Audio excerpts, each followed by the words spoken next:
uçmak itlesen kanat bolardın.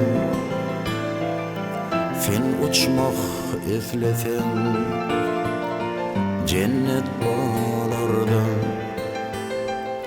Sen konmak itlesen toprak bolardın. Sen kaya küysesen yaprak bolardın. Seni üflegince yaşayacak bolar. Dünya nehri düğünlerini bolardan.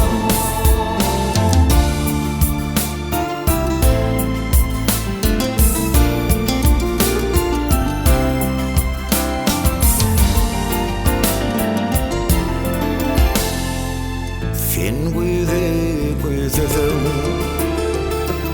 faralıp solar. Yaprağını düşürün bağdep tolardın.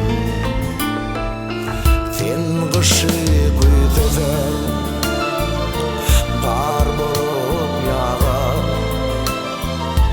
Sen tomsu güysesin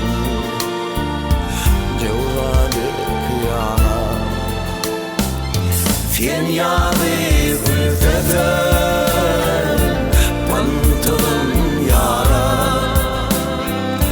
Dünyanı düğüne salardın yine.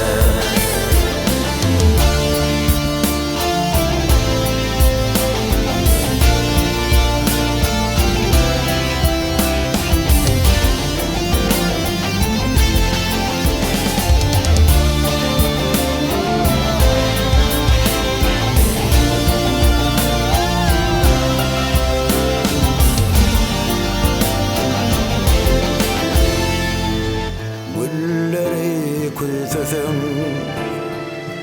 güller açardım. Gülü küysemesem solardım yine. Bir senin koynuna yaracak bolar. Senin üflerince yaşayacak bolar. Can çekirdim ağlama bırdak verirse. Köle dünya adabından kaçmalım. Seni canım bilen sevmeyen bolsam boşka talıp bu sırları her gün açmalım. Boşka talıp bu sırları بذواتنا قد her قام gün açmalım.